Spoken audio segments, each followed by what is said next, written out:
Hola! Greetings from Spain. I'm Peter Vaughan, and today I'm testing the new Bailey Adamo XL-DL. A bigger, heavier, longer Bailey Adamo. In addition to the range, there are 3 new XL models: the I with an island bed, the T with single beds, and the DL double lounge. Lounges front and rear, each with drop-down electric drop-down beds above. Still on the Ford Transit, but now the latest cab, and these are, as I say, heavier vans. The existing Adamo range, 3.5 tonnes, so you can drive them on a car licence. Adamo XLs are on 4.25 tonne, 4 to 50 kilo chassis, so you will need a C1 licence. But Bailey say their research suggests that 70% of motorhomes go abroad and 40% of them take extended trips. So the bigger van makes a lot of sense. Not only that, but Adamo owners are typically 55 years old, so they can still have a C1 licence, and there are more potential Adamo owners coming through that will be able to drive this without taking a further test.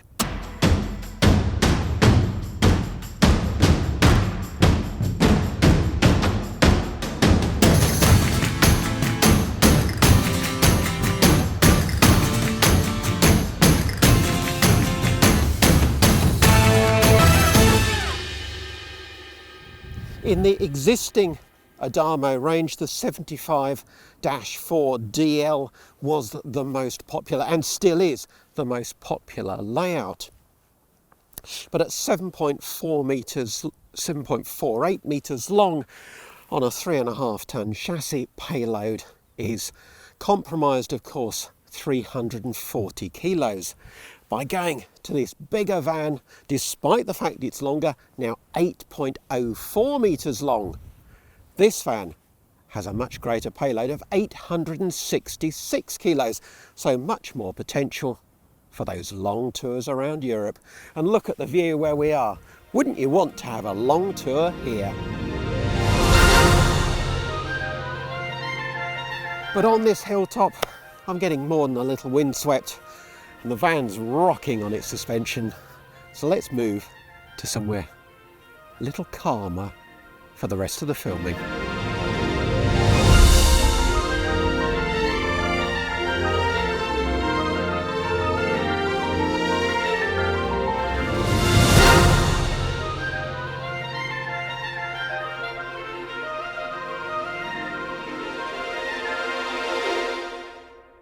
That's a bit better, in amongst the poppies.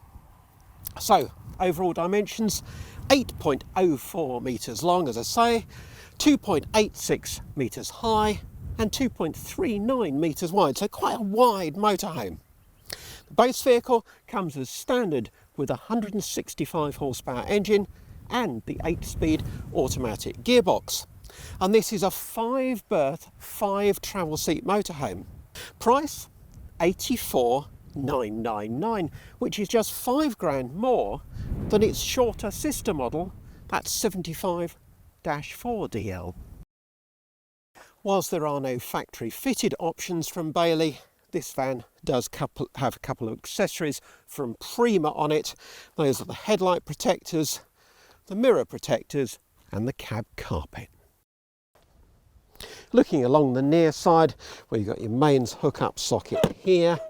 The windows, of course, well, they're the caravan style ones that stick out from the bodywork, but this is a relatively affordable motorhome in today's market. Of course, the toilet servicing hatch, quite a long overhang at the back, and then crucially, your garage, and you'll need that if you're going on one of those long tours. You'll notice that on this side the garage is actually full height, or the door is full height, and it stretches into your wardrobe, so you can actually hang a wetsuit in there, and there's a folding flap just allows things to drop from the hanging rail right the way down. There's even a drain hole in the floor to allow for that. And then around the back You've got your bike rack mountings already in situ and your reversing camera built into the moulding, along with the high-level brake light. It's perhaps not the prettiest back end of a motorhome, and these rear lights do look a little bit vulnerable, but at least you haven't got one of those fully moulded panels where if you damage one bit you've got to replace the whole blinking lot. Another garage door over on the off side, although this is the more conventionally sized door. Inside space is a maximum of 70 centimetres wide, and maximum height is 1.04 metres, apart from of course that bit over on the other side where you can hang stuff. Over on that other side you have a strip light, no lighting on this side, and you've got mains and 12-volt sockets over there too. Strangely, they also keep the table in here. Not sure about that one, especially when it's raining. You don't always have your holidays in Spain. Here is your fresh water filler, and it's one of those whale fillers that requires you to have the right whale hose. Not terribly keen on those either, because you can't always use that type of fitting.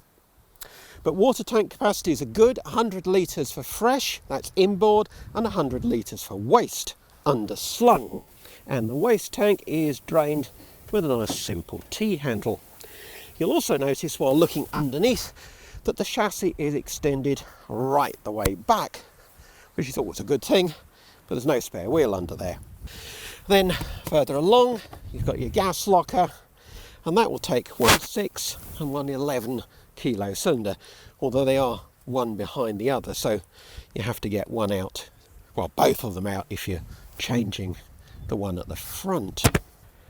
And there we are, that's the outside of this new Bailey Adamo XL-DL. By the way, if you want a bigger garage than that, the other two models in the XL range do have bigger garages. Body construction is of course Bailey's Alutech, with a GRP skin on the outside and GRP skin on the inside, and a high density polystyrene insulation. It comes with a 6-year water ingress warranty that is extendable to 10 years.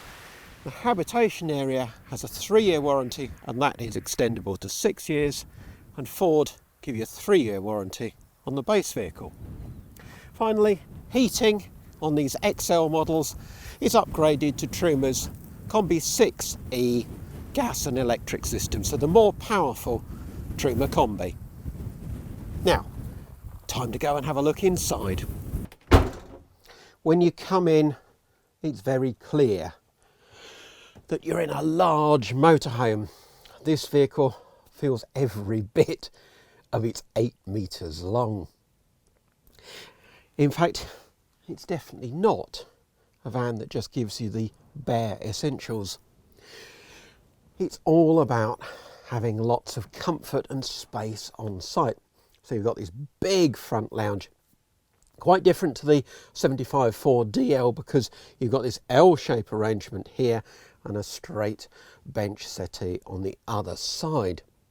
That's much more convenient for those that want to carry passengers on a regular basis, because, well, your travel seats in situ pretty much all the time. You just slot out this cushion and section there.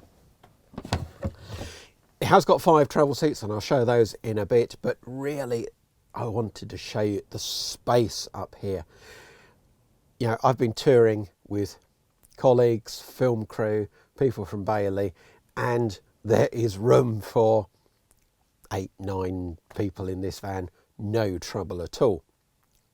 Up front, well, you could sit 5 or 6, 6 probably easily. You've got scatter cushions, armrests. Of course, the cab seats swivel nice and easily. You've got the big overcab sunroof. I've just shut the blind on it now, just to stop me frying under the sunlight. But you've got nice reading lights, these swivel, and you've got built-in USBs on those as well. You've got down lights built into the base of the drop-down bed, and these padded frames around the windows just make things feel a bit more homely. Bailey say they've moved away from the fixed pedestal type table now. That's why the table's in the garage. It does give you this open feeling up front. Yeah, it's very spacious. If you want the telly, they give you the bracket and the TV aerial, but not the telly itself. The bracket is quite high up over the controls for the water pumps, lights and so on, and the bed controls by the door. But you should be able to see it from most of the lounge. And then you have another seating area at the back. And this is quite different to the arrangement. Again, it's not just a stretched copy of the 75 Ford DL. They've rethought the layout. In the same way as they've changed things at the front, they've altered the way the back lounge is. For a start, the kitchen and the washroom swap sides, and that gives the back lounge a more private feel. It's more separated from the front lounge. If you really want privacy, you can even draw the curtain, but I don't think we'll go that far. If you can seat 6 in comfort at the front, well, another 4 could sit back here. So this really is a van in which you can entertain or just take advantage of the space. Back here, you've got this huge shelved area over the top of the garage. You've got a TV point in the corner there. And if you want to be a little bit more discreet, you can pull these net curtains on the side windows, although weirdly they don't seem to quite cover the window. Again, you've got scatter cushions, plenty of room to put your feet up. Enjoy a bevy or two. And then in these back corners, well, you've got a wardrobe on this side with hanging space, as you saw. Well, that can carry long items that drop down into the garage area. And over on that side, you've got a shelved locker and more top cupboards above. Reading lights again. So a really convivial place to sit and relax, maybe watch the world go by. It's worth noting too that there's quite a lot of storage under the seating at the back here, although under here is your Truma combi boiler. Because it's warm and sunny outside, I don't mind too much lugging this great lump of table from the garage into the lounge. But if, rather than sunny Spain, we were in soggy Skegness, I'd be a lot less impressed. I do like the fact you can get the table out of the way. There has to be somewhere better to keep it. And isn't it a bit big? Now, I've put this table in place and, well, you're going to have to get the dinner now because I can't get out. Oh, I'll put my feet up instead then, shall I? I think I'll have the lobster thermidor. Plenty of motorhomes have 4 travel seats, not many have more. But to have 4 travel seats in this Bailey is very simple. We've shown you that already. If you want the 5th travel seat, it's just a tad more complicated and follows the format that you get in the smaller 75-4 DL. So you've got the Agouti fold-up travel seat for the 5th person, whereas in the smaller van you get 2 of these to have only 4 travel seats. You've got a nice metal frame. Important too to say that under the bench seat you've got the anti-submarining hoops. So again, the lessons Bailey learnt from their crash testing, so that seat won't collapse and so you'd slide under your seatbelt in a serious accident.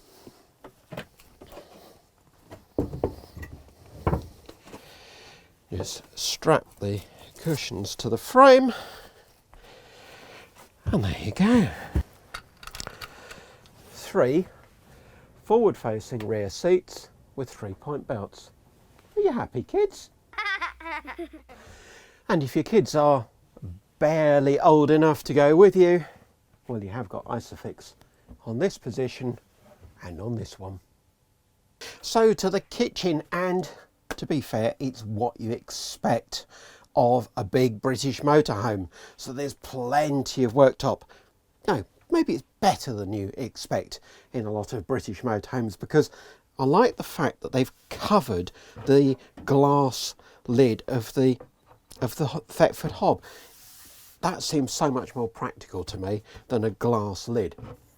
So you lift that up, strap it in place. You've still got the glass lid there, and then underneath you've got 3 gas rings and a mains hot plate, and then of course separate grill and oven.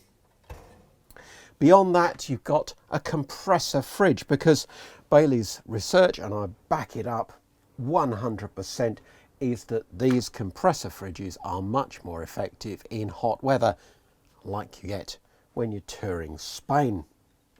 It's 149.5 litre capacity.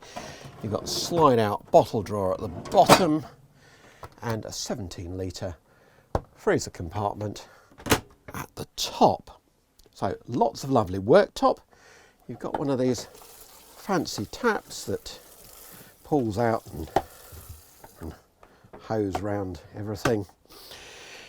Just one kitchen drawer, which I always like more drawers in a kitchen, but you've got plenty of storage. Big deep cupboard here, goes quite a long way back, so you want to be careful not to lose stuff, but all your sort of mains appliances, even air fryers and toasters and things can go in there. And then you've got a smaller cupboard here, plenty of room for all your odds and ends, so plenty of space in this kitchen. Now I know some of you will be going, there's no microwave, there's no microwave. Well, you can have one. There's a dealer fit option, goes in this top cupboard, and they've already pre-fitted the main socket for it. And usually these top cupboards, and they're big, need to be reasonably tall to reach what's at the top, but the doors open sideways, which is a bit different. I suppose you want to be careful you don't knock into this one, but yeah, unless you're exactly the wrong height, you should be okay. Then there's the washroom, and this is where things are very different. In a British motorhome, you wouldn't see a washroom like this in a continental motorhome of this size, because, well, there's no two ways about it. Showering is not going to be the best in here, because you've got a shower curtain that you have to pull all the way around. So if you're looking for a van with a separate shower, this isn't for you. You do get a separate shower head rather than using the tap from the basin pulled out, but that's not really the same thing. The rest of it works well. If you're going to use showers on a campsite, well, then you'll probably live with this very comfortably. Good sized basin, plenty of room to get your face over it and give it a good splash. Big cupboard, plenty of room on the loo, leg room and shoulder room, loads and loads of both. It is a tad high, so if you're vertically challenged you might not be all that comfortable, but then you've got plenty of ventilation, opening window, little roof vent above, and even a pull down drying rack. So just a matter of whether you can live with that shower curtain. At the end of the day, unlike a lot of vans that don't have a fixed bed, there's no laborious cushion juggling in this Bailey. All you have to do is exercise your little finger. First of all, to select which bed you're going to lower, and then press the button to actually lower it. The front bed can only come down as low as the travel seat, because obviously those headrests are in the way, but there's room to leave the ladder underneath the mattress and your bedding on top, and then it's just a simple matter of climbing in. Once up here, the bed measures 1.82 metres by 1.27 metres. Now those are the dimensions of the actual mattress. Obviously you've got quite a bit of wiggle room for feet, toes to overhang the end if you're a bit taller. A little corner shelf up here, maybe for a drink, and these reading lights are just about usable for those in bed. Ventilation, well, you've got the opening overcab sunroof there and another big roof light just to the rear. So, plenty of fresh air. But what you can't do is sit underneath the bed. That's not really an issue though, because you've still got the rear lounge. And when it's time for the occupants here to go to bed, they again just have to press a button. In fact, pretty much the same buttons. And as long as you've remembered to move the scatter cushions out of the way, you don't need to do anything else. The bed stops at half height, but you don't need a ladder. You can bring the bed all the way down to just above the sofas. The mattress here is exactly the same size, 1.82 metres by 1.27, or just a fraction under 6 foot by 4 foot 2. Again, you've got room beyond that for toes to overhang, but the beauty of this bed is the fact it's so easy to get into. You've also got this nice big shelved area at the side, and of course a lot more headroom. So this is definitely the bed of choice. Another alternative is to consult the accessories brochure and have an extra infill cushion and slide out slats to make a bed down below. This bed is huge, 2.21 metres long. Well, it's huge in length and 1.1 metres wide. That's 7'3" by 3'7". That's with the backrest cushions removed. Headroom obviously is a tad limited, but it's okay. Yeah, the only thing is that the slide out slats, well, they're a bit caravan-y, aren't they? Probably best then to say to that fifth person, I'm sorry, we haven't got room for you this year, because you've got two comfortable double beds, not the biggest, but comfy nevertheless. Both bedrooms have good access to the washroom, and the habitation door and the kitchen are completely unobstructed. Now, I'm going to turn in because tomorrow we're driving to Andorra.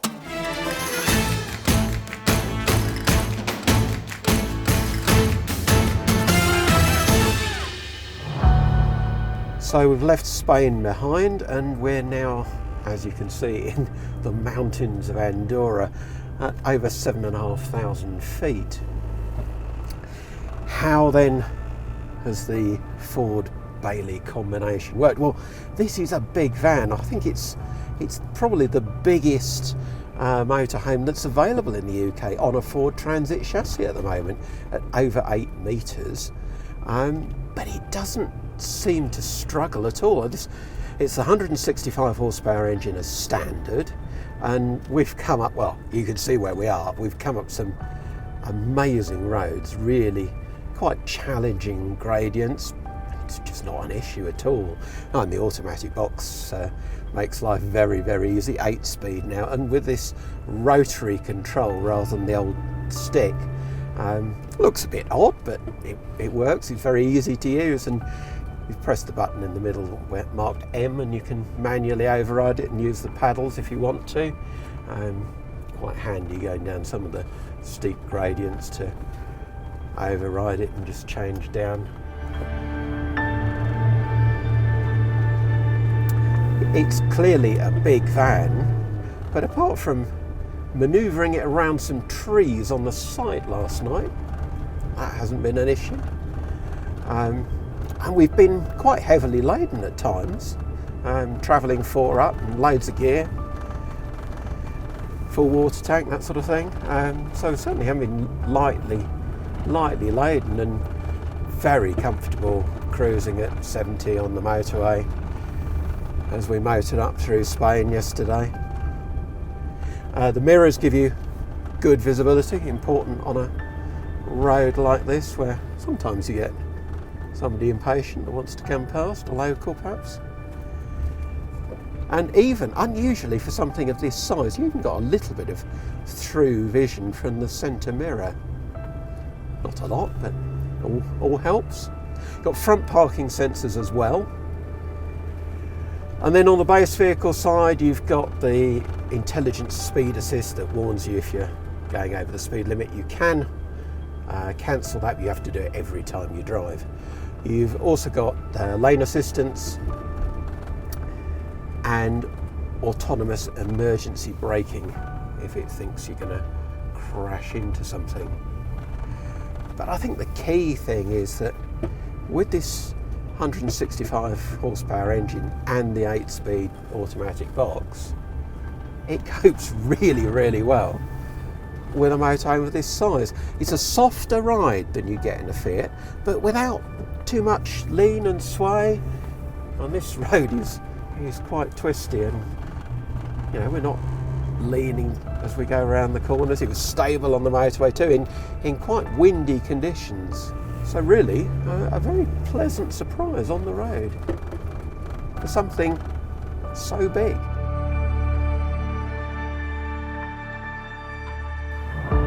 So the Bailey Adamo XL-DL, more than 8 metres of Ford-based motorhome that drives surprisingly well with that 165 horsepower engine and 8-speed automatic gearbox.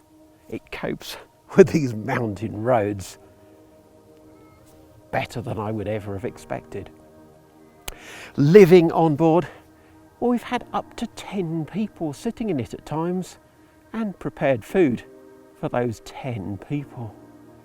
It's got a big kitchen, 2 great lounges and 2 drop-down beds. The only big downside is that shower. Can you live with a shower with a curtain, no separate shower, or will you just use campsite facilities? Only you can decide that.